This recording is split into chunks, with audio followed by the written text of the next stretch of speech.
প্রিয় দর্শক, সংবাদপত্রে বাংলাদেশ অনুষ্ঠান থেকে আমি রেজানুর রহমান আপনাদেরকে স্বাগত জানাচ্ছি। আমাদের আজকের অনুষ্ঠানে অতিথি হিসেবে উপস্থিত আছেন সিনিয়র সাংবাদিক হাসান মামুন। কেমন আছেন? জি, রেজা ভাই আছি।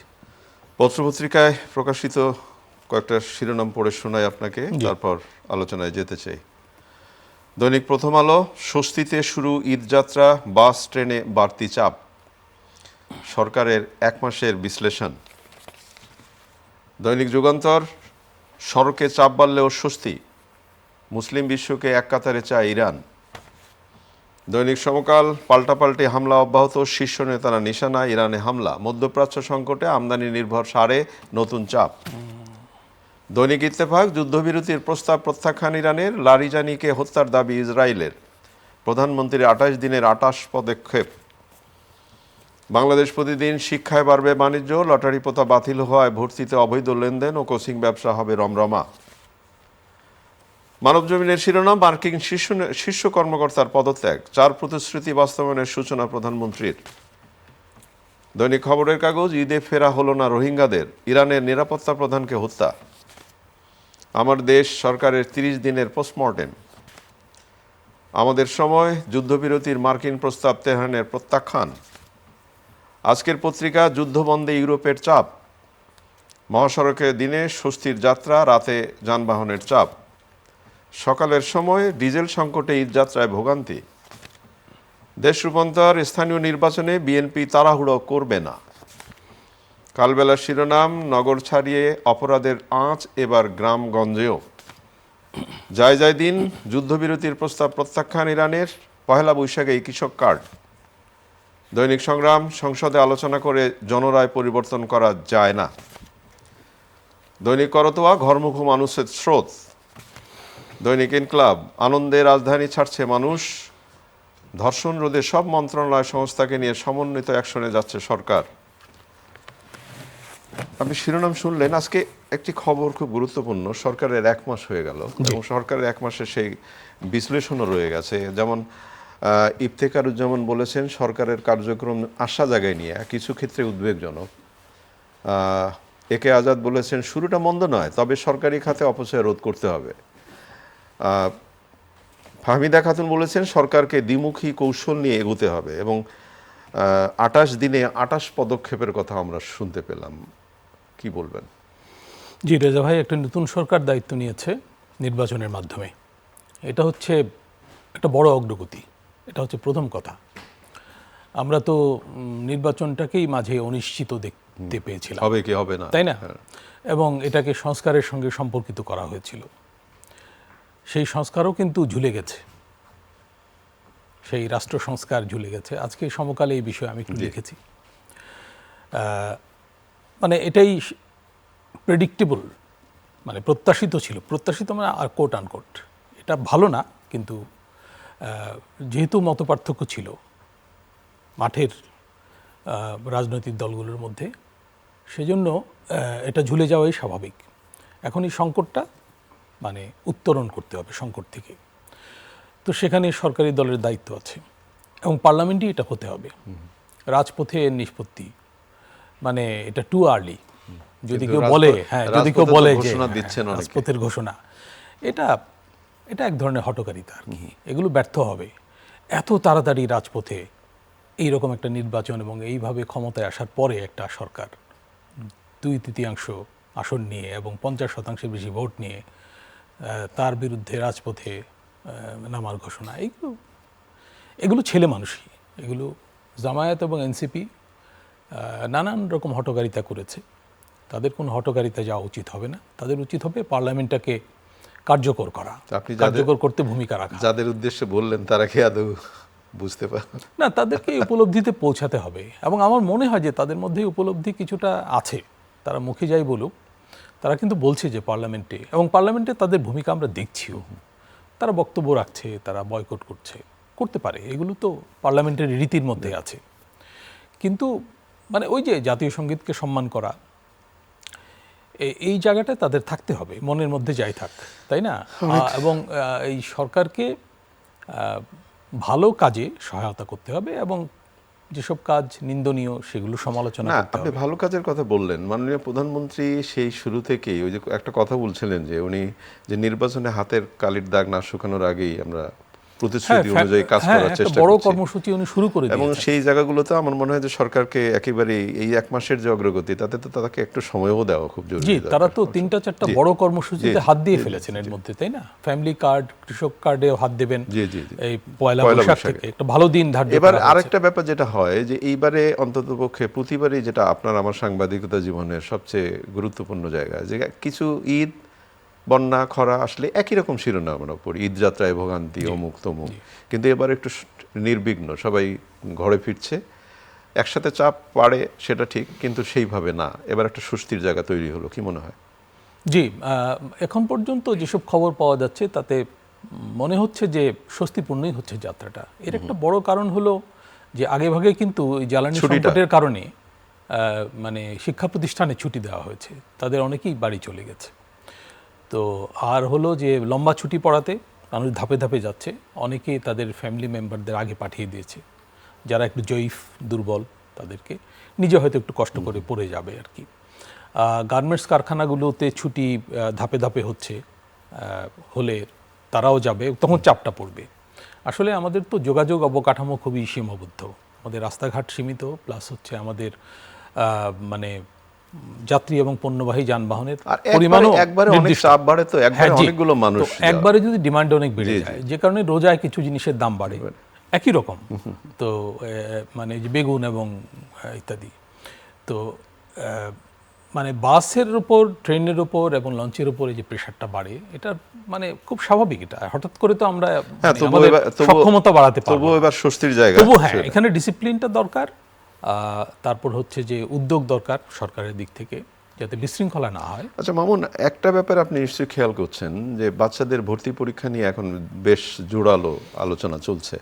মাননীয় শিক্ষামন্ত্রী বললেন যে আমরা কি ওই যে লটারি সিস্টেম উঠিয়ে দেব এবং অংশীজনদের সাথে আমরা কথা বলে তারপরে সিদ্ধান্ত নেব।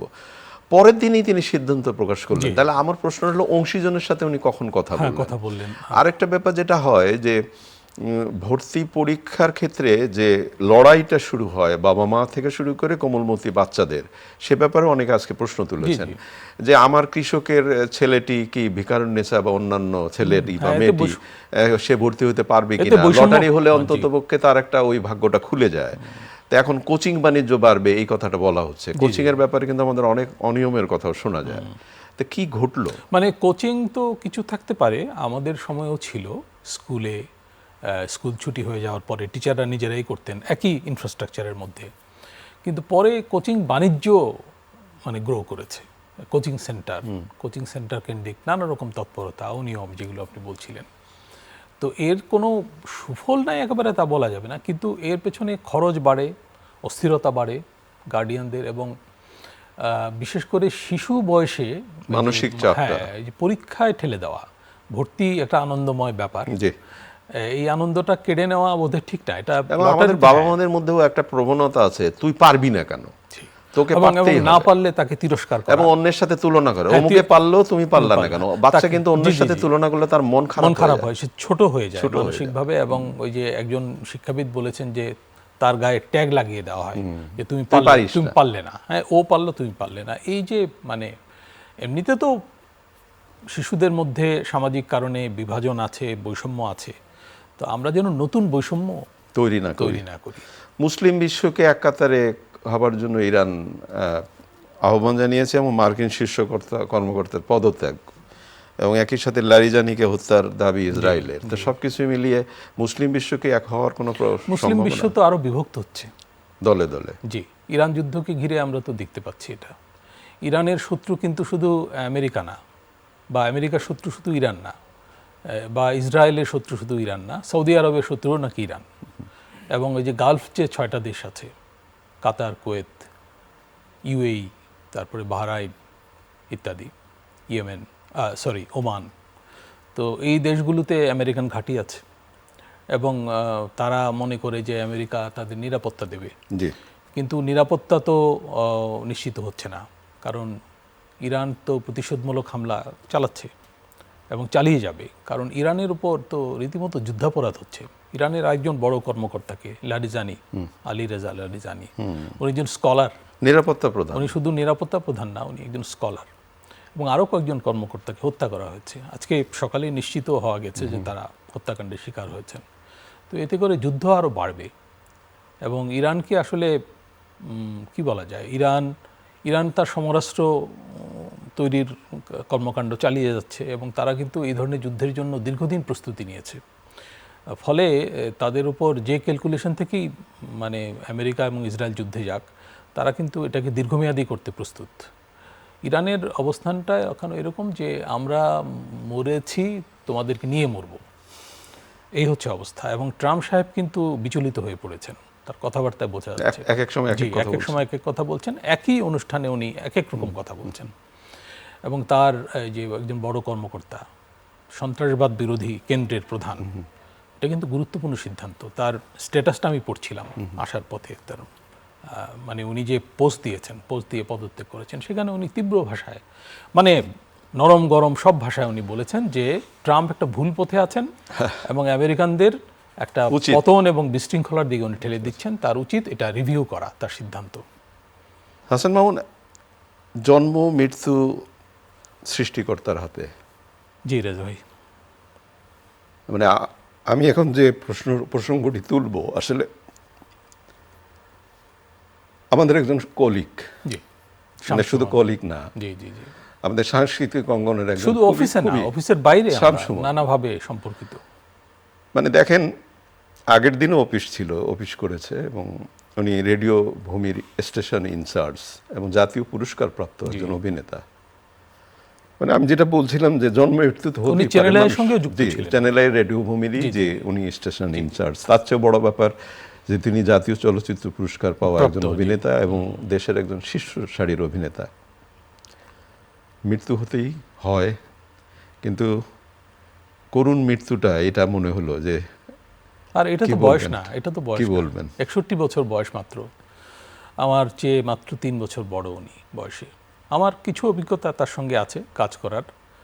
বণিক বার্তায় আমি শুরুর দিকে 2 বছর ছিলাম একটা গুরুত্বপূর্ণ দায়িত্বে। তো তিনিও আর একটা গুরুত্বপূর্ণ দায়িত্বে ছিলেন। উনি ওটার বিজ্ঞাপন এবং ব্র্যান্ডিংয়ের দায়িত্বে এসেছিলেন। তো বেশি দিন কাজ করেননি, কিন্তু অল্প দিনেই তার সঙ্গে কিছু কথাবার্তা হতো, অফিসিয়াল কথাবার্তা, গল্প, এগুলো হতো। তো এর আগেও তাকে চিনতাম, মানে বাইরে, অফিসের বাইরে। উনি তো মানে বাচিক শিল্পী ছিলেন মূলত। রাজশাহী বিশ্ববিদ্যালয়ে পড়াশোনা করেছেন এবং রাজশাহী রেডিওতে সম্ভবত ওনার কর্মজীবনে, মানে রেডিওর যে অগ্রযাত্রা, একদম থেমে যাওয়া রেডিওকে যেভাবে উনি তুলে ধরবার চেষ্টা করেছেন, আগের সেই রেডিও টুডে সম্ভবত, সেখান থেকে তারপর রেডিও ভূমিকে তার জায়গায় তৈরি করা এবং নিবেদিত প্রাণ একজন মানুষ, শুধু অভিনয়ের জায়গায় না। আপনি খেয়াল করবেন তার সহকর্মীরা, সহপাঠীরা শোকে মুহ্যমান। চ্যানেল আই পরিবার অত্যন্ত শোকে মনে হয় যে এই মৃত্যুটা নিয়ে আমাদের একটু ভাববার খুব জরুরি দরকার আছে, যে স্বজন হারানোর যে বেদনাটা, সেটা খুবই খুবই খুবই। জি, তিন সন্তানের বাবা এবং এইরকম আকস্মিক মৃত্যু। উনি কর্মস্থলে ছিলেন এবং কাজ করতে করতে মারা গেছেন। এটা খুবই দুর্ভাগ্যজনক। মানে আমি জানি না উনি নিজের স্বাস্থ্যের ব্যাপারে কতটা মানে সচেতন বা সতর্ক ছিলেন, নিয়মিত পরীক্ষা নিরীক্ষা করাতেন কিনা, এগুলো আমাদের একটু নজর দেওয়া দরকার। অনেক ধন্যবাদ প্রিয় দর্শক। আসলে সহকর্মী হারানোর বেদনাটা খুবই আহত করছে বলেই একটু আবেগ আপ্লুত হলাম। এরকম অনুষ্ঠানে এত আবেগ দেখানো বোধ করি ঠিক না, কিন্তু তারপরেও সহকর্মীর হারানোর বেদনা, সেটা নিশ্চয়ই সবাইকে আহত করে। শামসুমন আমাদের জন্য কি ছিলেন, আমাদের সংস্কৃতির জন্য কি ছিলেন, আমাদের নাটক এবং বিশেষ করে রেডিওর অগ্রযাত্রায় তার যে ভূমিকা, চ্যানেল আই পরিবার থেকে তাকে অসংখ্য অসংখ্য শুভেচ্ছা জানাই। উনি কিন্তু স্বৈরাচার বিরোধী আন্দোলনেও ছিলেন। অবশ্যই। সকাল 11টায় চ্যানেল আই চত্বরে তার প্রথম নামাজে জানাজা অনুষ্ঠিত হবে। আপনারা যারা আসতে চান জানাজায়, তারা অবশ্যই আসবেন এবং আমাদের এই প্রিয় বন্ধুটির জন্য আপনারা দোয়া করবেন পরপরে যেন সে খুব ভালো থাকে। সুমন, আপনি অনেক ভালো থাকবেন। একটু আসি অনুষ্ঠানে। আমি কিন্তু হাসতে হাসতেই অনুষ্ঠানটা শুরু করেছিলাম। আমাদের এভাবে হাসতেও হয়। আমরা শুরু করেছিলাম সরকারের সেই 1 মাস। ঈদের পরে কি দাঁড়াবে, মানে দেশটা কি আবারও কোনো ওই যে রাজপথের আন্দোলনের দিকে এগোবে? আমার মনে হয় না রেজা ভাই, আমার মনে হয় না যে এইটুক মানে কি বলা যায় শুভবুদ্ধি তাদের থাকা উচিত। এই মুহূর্তে আন্দোলনের কোনো পরিবেশ নেই। সরকারের 180 দিনকে কিন্তু হানিমুন পিরিয়ড বলা হয়। এই সময় সরকার কিছু অপ্রিয় কাজ করলেও মানুষ মেনে নেয়, তাই না? আর সরকার তো মানে উল্লেখযোগ্যভাবে ভালো কিছু কাজের সূত্রপাত করেছে, যেমন ফ্যামিলি কার্ডের কথা বলছিলাম, কৃষক কার্ড, তারপরে কৃষি ঋণ প্রত্যাহার, তারপরে সরকার কিন্তু এই জ্বালানি সংকটটাও ম্যানেজ করার চেষ্টা করছে। অনেক ধন্যবাদ আপনাকে, ভালো থাকবেন। প্রিয় দর্শক, ভালো থাকবেন। আগামীকাল নিশ্চয়ই এই সময় আবার কথা হবে। খোদা হাফেজ।